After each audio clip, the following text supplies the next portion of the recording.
Okay, so hello again. We're glad you could join us, survivors and scholars of sexual assault today, to advocate for safer campuses and to share insights into Title IX administrations and the barriers that prevent investigation and accountability. And please welcome, so our first panelist is Isabelle Brourman. Her pronouns, Isabelle is an advocate and grassroots organizer for sexual misconduct reform.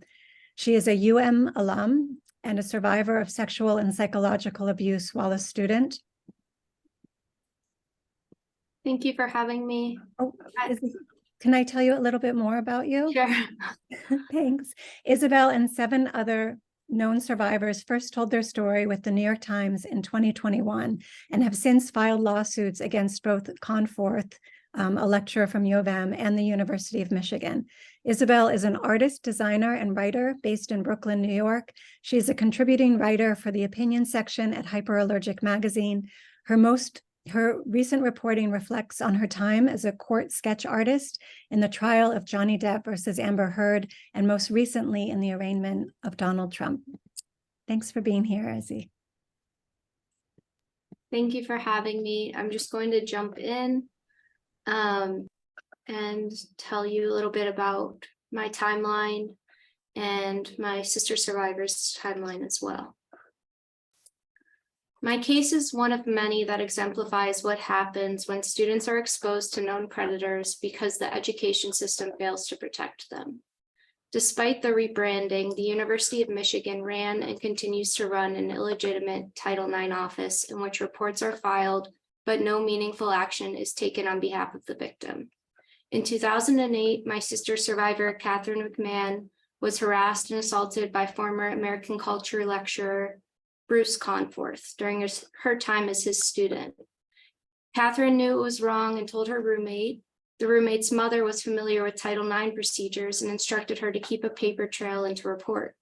After Catherine graduated, she felt safe enough that she could report the Title IX violation to the OIE, Office of Institutional Equity. She did everything right according to the University of Michigan's procedures. OIE told Catherine what happened was not criminal, so they would not involve the police. It would be handled internally. Her report would be presented to and handled by the head of Bruce Conforth's department, Richard Meisler. Meisler was not an expert in sexual abuse and predatory patterns. In fact, Conforth considered him to be his closest friend at the department. When confronted by the OIE and his department head, Conforth did not deny what Catherine reported. The university did not choose to terminate Conforth, but instead they offered him a new contract. It was titled Last Chance Agreement. By signing it, he and the university were bound to new terms. He would be monitored regularly, have no romantic relationships with students, and was required to keep his office door open when meeting with them. If he violated those terms, the university would have to terminate him. OIE did not use Catherine's warning to conduct a thorough investigation. They did not dive into his email history or into the history of sudden departures of his prior students and follow up as to why. If they did, they would have found what we did. Another student who he had groomed prior to Catherine over university email and then assaulted, who left abruptly as a result, unable to complete her education. She was failed, her career trajectory changed.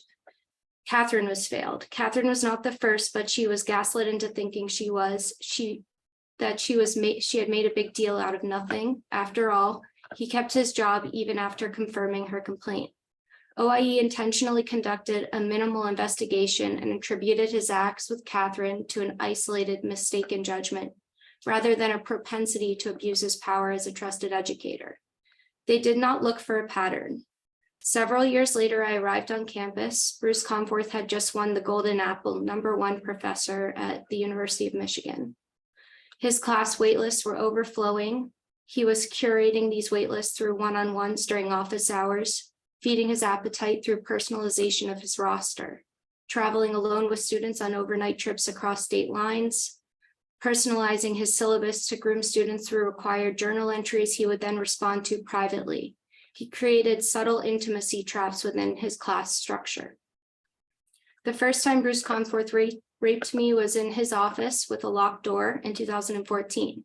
He violated the last chance agreement because he knew he could. It will be 4 more years of grooming and deep psychological brainwashing coupled with sexual abuse. His tactics had become more brazen and sophisticated. 2 more women came forward in 2016. During this investigation, a video on his university email server surfaced of me, his former student, naked. He told the OIE that he and I were in a consensual romantic relationship, and they took his word for it. I was never contacted to confirm or deny this, to be warned about his dangerous behavior with other women. We were all seen as separate incidents unrelated to one another. No pattern was acknowledged. I was not contacted because I was no longer a student. I went through 2 more years of sexual abuse after this discovery. 2 more years of building suicidal ideation he continued to intentionally inflame. The university broke the last chance agreement once again. Instead of terminating Conforth, he was told to retire so that they could not proceed with the investigation. He was given access to his computer and office for 2 additional weeks. He then left suddenly, but in grace. The university continued to promote any of his forthcoming academic achievements as former university lecturer Bruce Conforth. According to state law, by the time I began to investigate ways to seek accountability, I was already too late. According to sexual trauma experts, I was ahead of schedule. As a result of this discrepancy, I was once again given no choice. The only way forward when dealing with a justice system interconnected with a public institution as large as that is strategically built in the interest of protecting predators, opaque investigatory procedures, governmental immunity, impossible statutes, is to come forward publicly and hope that your story can make enough of an impact that the law will be amended or, even more difficult, changed altogether. We have seen it before with the Nassar case. Their hard work was translated into an amendment only their group was permitted to use. Legal exceptions begin to build when the abuser is either prominent or prolific enough that the story will remain in the public eye. To get our story told, I found myself advocating for the cultural relevance of my abuser and for the school. I was not too proud because I saw that ultimately to change the system, you kind of have to hack it first. To my detriment and privilege, I became a public figure representing sexual abuse. But first I became an investigator, doing the research more diligently than the Title IX office ever did. Title IX represents their expertise as being geared towards SA victim safety, but really they are guards protecting the school from victims.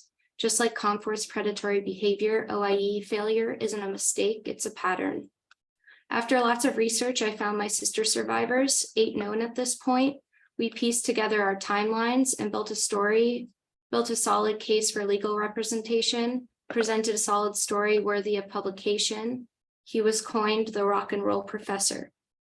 One by one, my sister survivors joined the lawsuit and actually put their name to the article. Behind the scenes, we all privately dealt with the fear of telling our secret, the re-traumatization of needing to explain ourselves. Advocating for pain is slippery and isolating. It's not palatable because it takes a lot of consistent and negative messaging. Coming forward, we did everything in opposition to the way that we were handled by our abuser in the school. We took every step with full transparency and then full consent. We always offered up the ability to leave, to say no, to participate as much or as little as we wanted to. Because the culture generally shuns victimhood or commodifies it only in specific narratives, I was left alone to sharpen and harness intuition for ways around.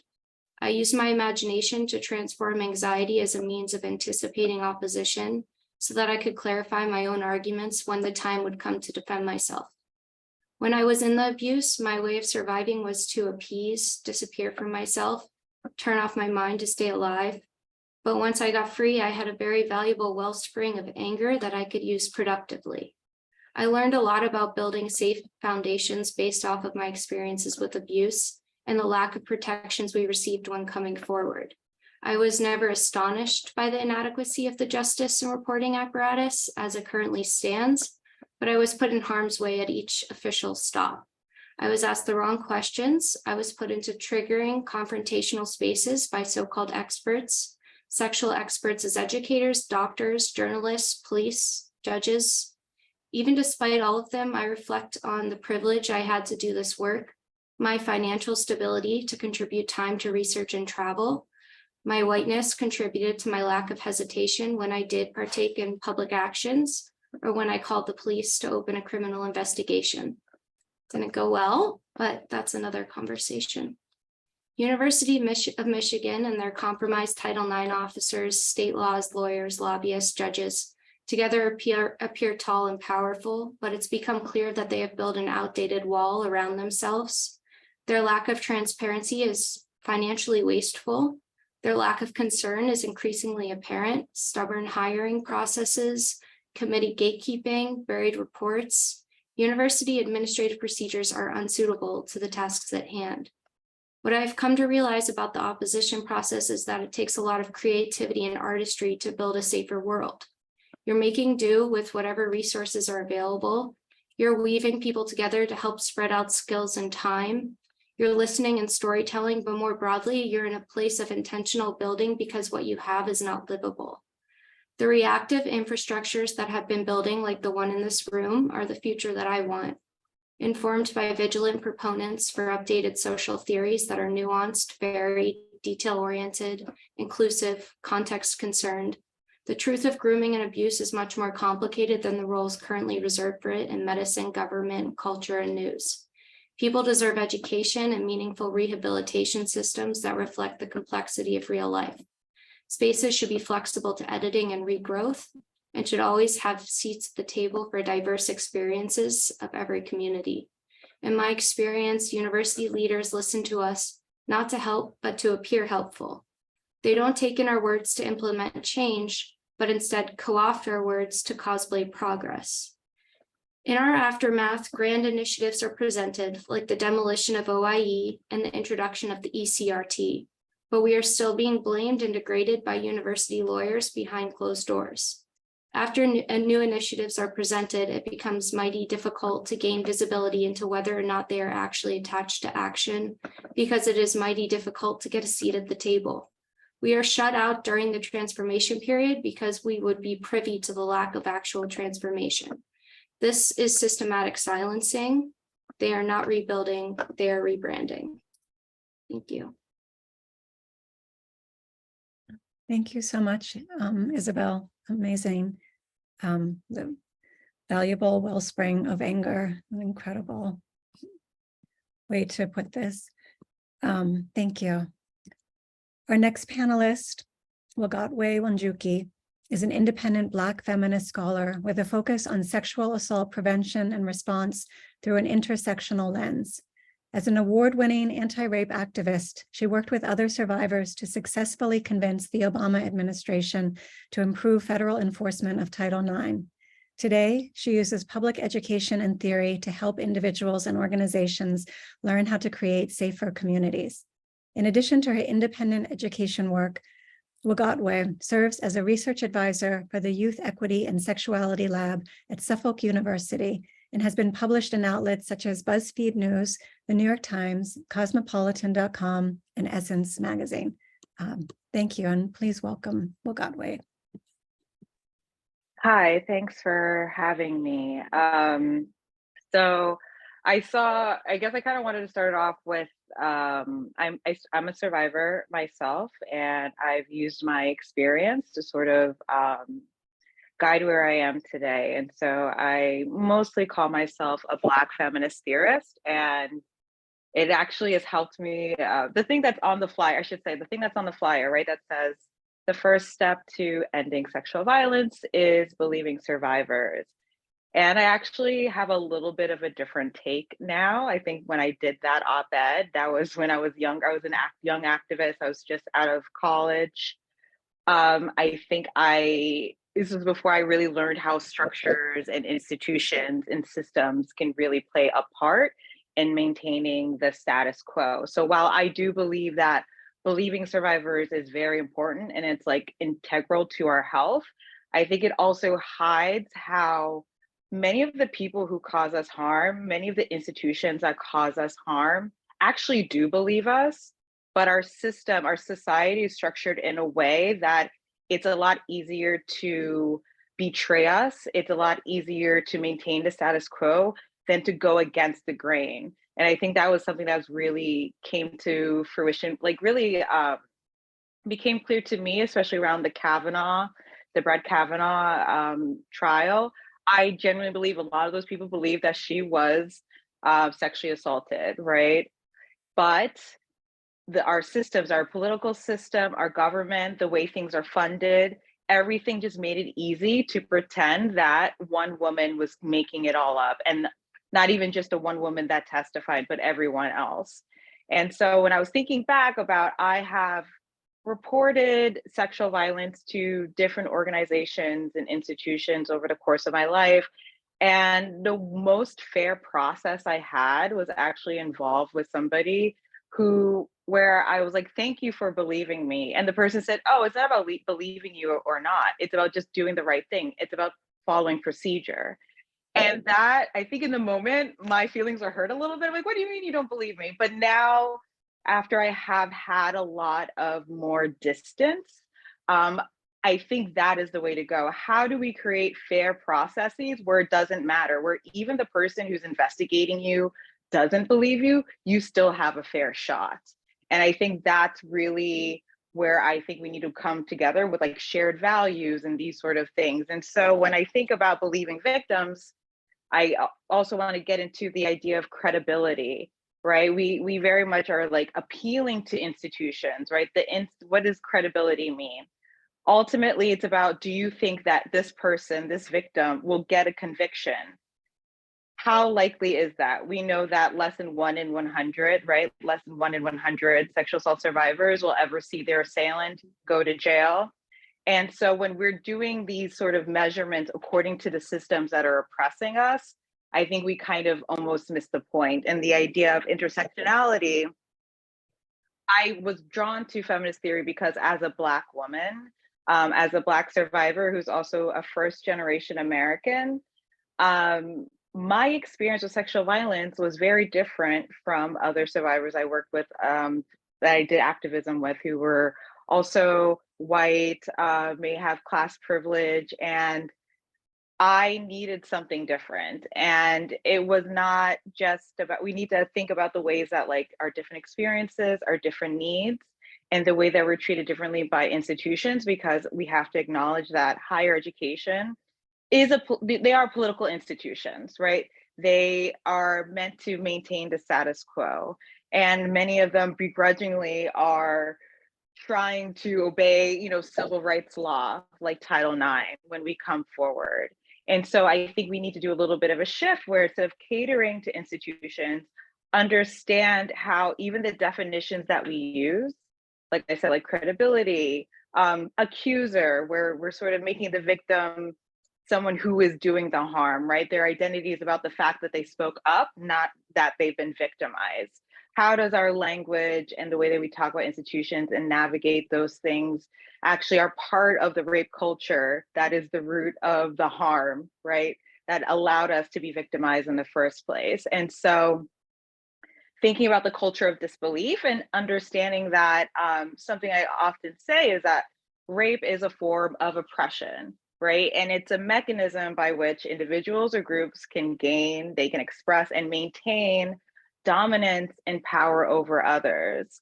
And if we think about how that and the different privileges it takes to access and stay in university, how do we understand that maybe those things are sort of aligned? Like, how is normalization of rape part of the building of these colonial institutions? And so I wrote the foreword to a book called Intersections of Identity and Sexual Violence on Campus. And it's about centering the minoritized students' experiences with campus sexual assault. And so when we think about the different rape myths, right? Sexual violence is very racialized.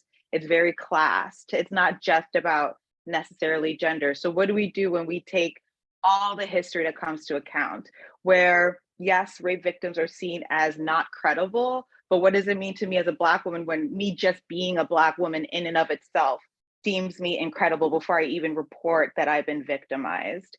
And how do we navigate these sort of differences, that we acknowledge the differences so we can move forward together, rather than assuming there's this one monolith of victimhood, this one idea. We have to think about intersectionality, which is about understanding that we all have different identities happening at once, right? So for me as a Black woman in the United States, the history and the legacy of enslaving Black Africans and how sexual violence of Black women was a way to create capital, right? And how capitalism even plays a part in rape culture today, how those different myths and those systems have been normalized and built on the legal precedents, how they really create different needs and challenges that we all need to address. And so I think I'm running out of time, or we're coming up on time, but I just wanted to talk about how understanding rape as a form of domination, as a way to maintain the status quo and inequality, and how can we think beyond just, you know, this person's telling the truth, appealing to, you know, this person's credible. We need to go beyond that. We need to sort of reject the language and the ways of thinking that institutions have taught us to do, because just the idea of like a false allegation versus true allegation, when we're already coming against that sort of thing, we're already thinking in black and white versus we need to create safer campuses. We understand that trauma hinders a healthy and safe learning environment. How we go to shared values that everyone professes to have versus trying to catch up on like the 500-year head start that rape culture has had.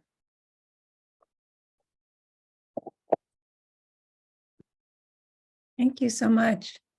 I'm so struck by what you said about many of the people who cause harm believe us, but it's easier to betray us and maintain the status quo. It's very like powerful and succinct. Thank you. Our next panelist, Jackie Cruz, holds a BA in English from Wesleyan, an MA in International Education Policy from Harvard University, and a PhD in Sociology of Education from New York University. Her academic research focuses on identifying psychological barriers for aligning individuals' behaviors with their ideologies.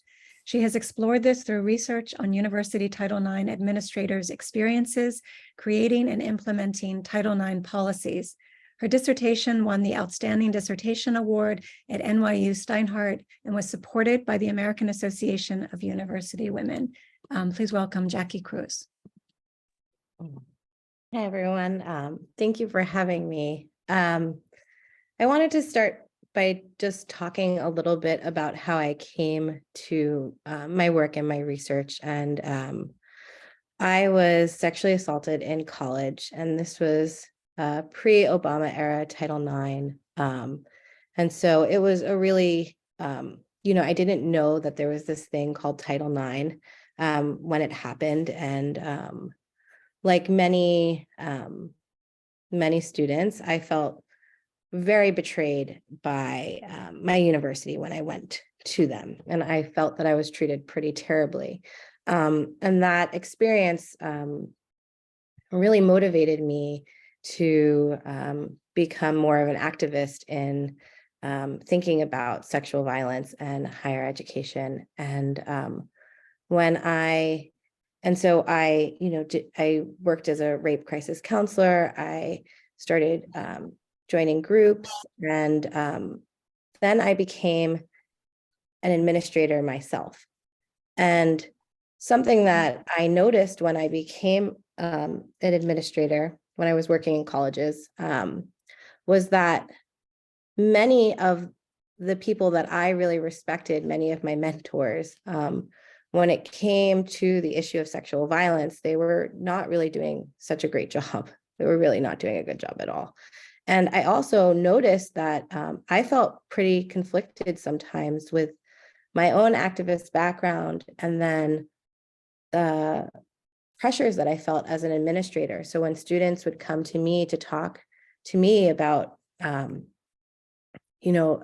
sexual assault or Title IX resources, I started to feel a little bit conflicted, and that was very scary to me, because I said, what is happening to me in this role? And that's when I decided to go back to school and do my PhD and to study basically how administrators were treating this issue and why they were creating and implementing policies in the ways that they were. And one of my starting points was kind of thinking about,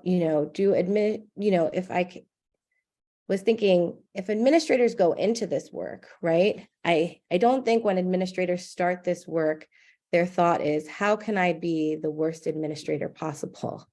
But something along the way happens where, where students are feeling really traumatized by those administrators. And so for me, that was a really big question. And I really, underneath my big research question was kind of this question of how do administrators live with themselves, administering policies that are not really making any difference. Because I don't think that, when you look at how high rates of sexual violence are, when I look at how long ago I was a college student and that this issue is still such a huge issue, it's still such a huge problem. And so how do administrators, do their work knowing that they're not really making change? And so that was how I started to approach my work. And I interviewed administrators at different universities who were all involved in Title IX. And I found that a lot of them experienced a lot of the same things. They experienced a lot of fear of being seen as the bad guy, of being, of having a media article written about them. They experienced a lot of secondary trauma from hearing about sexual violence, but instead of dealing with that trauma, I found that they really disassociated from it and tried to push hearing accounts of sexual violence away. And in that way, they also disassociated from victims and survivors of sexual violence because they didn't want to have to deal with things that, with things that were hard. And I also found that they experienced, that they felt a lot of pressure to be neutral in their role. And the ways in which that they talked about neutrality was this, or the way that they experienced that was to say that they thought that being called to be neutral meant that they had to be fair, which meant that they had to see both victim and perpetrator as on equal footing and being equally hurt by an act of sexual violence. And so I found that call to neutrality actually was making administrators have a lot of empathy because, someone who perpetrates an act of violence is not the same as someone who experiences that violence. Those are two very different experiences. And to say that you have to approach both in the same way with the same, and it wasn't just in terms of process, right? It wasn't like a due process thing. It was actually them feeling that they had to have the same amount of empathy for both. And so I think that was a really important finding to me, that this pressure to feel empathy for all students involved, because they're all our students. And so with all of those experiences that administrators felt, I found what they were doing actually when they were administering policies was something that I call orchestrating complexity. And so they take what was really a pretty clear-cut case of sexual violence, and they would say, well, in order to be fair and have empathy for everything, like, let me create all of this complexity and say things like, well, something happened, but we don't know what really happened. Or no one's going to be happy with the outcome, so what can we do, right? Or, even in cases where they admitted that there was sexual assault had occurred, they would say things like, well, that person was a virgin. They didn't know any better. So they would really create complexity within these pretty straightforward cases. And this complexity was always created to let perpetrators off, and so that they wouldn't have to actually do anything to make big changes, or to hold people accountable. And every single administrator I spoke to said that every single perpetrator or every single case that they had, all of the perpetrators were men. And so what I found was that this orchestrated complexity really was a protective force for protecting men on campus. And so I found that how administrators live with themselves is that they create, they use rape myths, they create complexity, they make you, when they explain why cases are so complicated, right? That's what they say, it's so complicated. And they create that so that they could throw up their hands and say, we did all we could. This is all we could. This is an unfixable situation. And they don't see that actually there are changes, there are structural changes, there are ways of reducing the pressure to be neutral. There are ways of dealing with secondary trauma without disassociating from victims. There are ways of getting rid of the fear of being seen as the bad guy in the media. There are structural changes that can happen, but not if you create this complexity. And and something that I, moving forward with my work that I would love to do is move and show administrators how they are actually structuring themselves and how universities are structurally protecting perpetrators, and how gender inequality is just being reproduced, and how this issue and how universities can never address sexual violence if they take a neutral stance. That actually saying we're neutral about sexual assault, or we have to treat every one of our students, no matter what, with empathy, or our faculty all with empathy, really does nothing to address that sexual violence is violence, and that there are perpetrators, and that perpetrators need to be held accountable, and that there need to be survivor-centric policies that do justice. And so I'm looking very forward to talking more about this with all of you, and thank you. Well, thank you so much, Jackie. That's an incredible insight and observation about orchestrating complexity. I see that in how administrators speak about other kinds of violence on campus, not just sexual violence as a way of escaping, dealing with it directly. And I'm so happy to have that language now going forward. Thank you. So our next panelist, Nicole Bedera, she, her pronouns, is a sociologist and author of the forthcoming book, On the Wrong Side: How Universities Betray Survivors to Protect Perpetrators of Sexual Assault. Her research broadly focuses on how our social structures contribute to survivors' trauma and make sexual violence more likely to occur in the future. Her scholarship has influenced sexual violence prevention programming across the country, including for Planned Parenthood, and her work has been featured in many popular outlets, including the New York Times, NPR, BBC, CNN, Time Magazine, Slate, USA Today, and Teen Vogue. Thank you for joining us, Nicole. Thank you for having me. It's such an honor to speak after these other three incredible speakers. They've covered a lot of the things that I wanted to bring up, actually, but that there's one more strand that I want to pick up on here, and that's that in my work, I have done research on the organizational side. So for the book that I have coming out, I went and spent a year on one American college campus, and during that time, I interviewed everyone involved in Title IX processes. That included survivors, perpetrators, and the administrators who oversaw their cases. And one thing I just want to say is that that wasn't an approach I originally wanted to take. I originally wanted to focus specifically on survivors' experiences, but because of some of the norms in academic systems, academics as well thought that that would not be as strong of a project. And what they assumed was that I would hear a very biased perspective, and that survivors would be the ones who were the angriest. And I want to say that that was the exact opposite of what I found.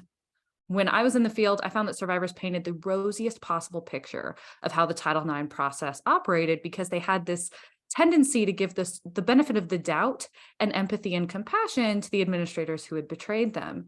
And so after that year in the field, there was also a lot of research that came out around Title IX in particular during this time period, including that most universities do not hold any perpetrators meaningfully accountable for the violence they've committed any year.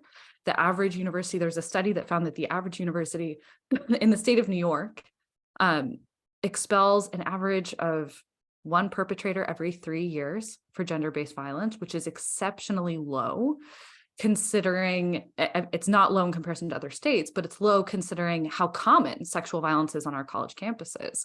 We know there are other studies that find that 1 in 10 male students on college campuses commit a sexual assault. So there's a huge disparity between the rates of violence and the institution's action. And that was one of the big takeaways for me, is that I feel really confident in recognizing that the structure as a whole is designed towards inaction, that universities see taking any action on one side or the other as risky, and particularly not as risky just to the institution, but also risky to its most valuable members, who tend to be men. And I say men very specifically because a lot of the findings in my work did not hold when women were the ones accused within the Title IX system. These power dynamics really came into play when it was men who were facing allegations. And this inaction, the whole point of it is just to maintain the status quo on college campuses, which are patriarchal, white supremacist institutions.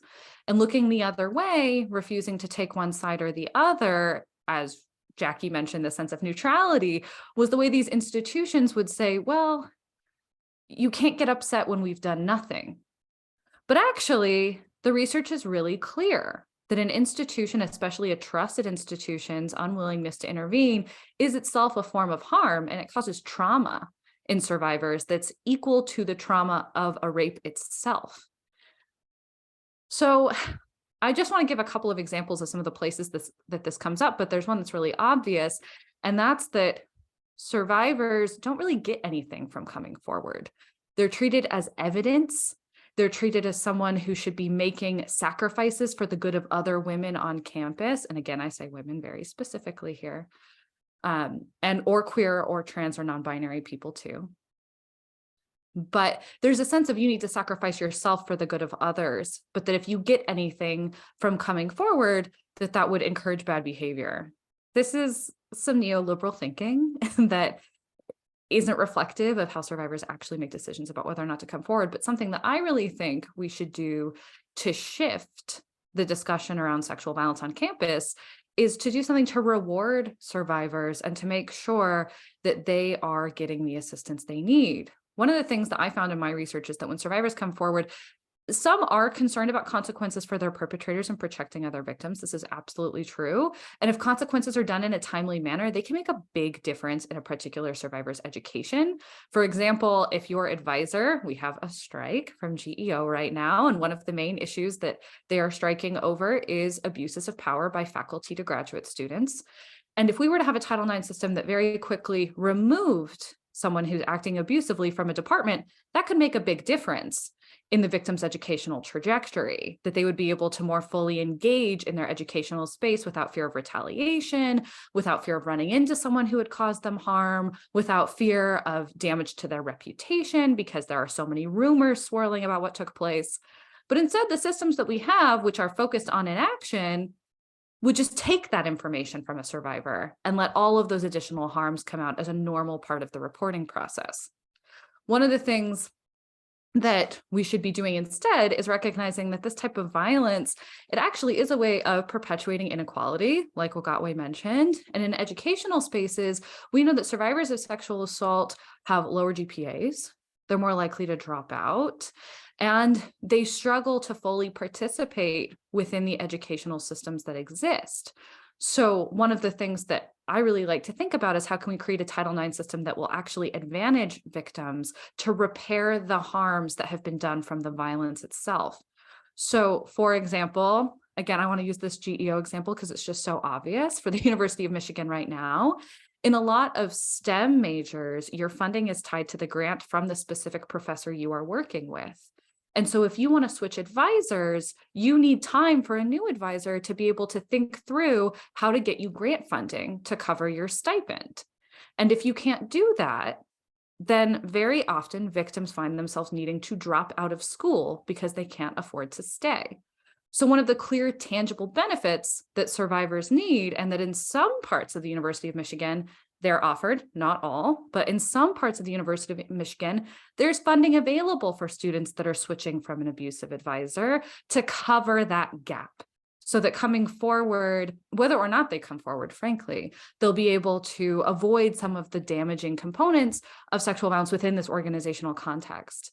And so as we move into the breakout groups, that's one of the things that I would love to just have everybody thinking about, is how do we make sure that we're repairing the harm for survivors, that survivors are getting something from coming forward instead of just being asked to sacrifice everything by coming forward, and then how to do that in an intersectional way that focuses on that interplay of classism, racism, sexism, and transphobia as well that we're seeing on our college campuses. Thank you, Nicole.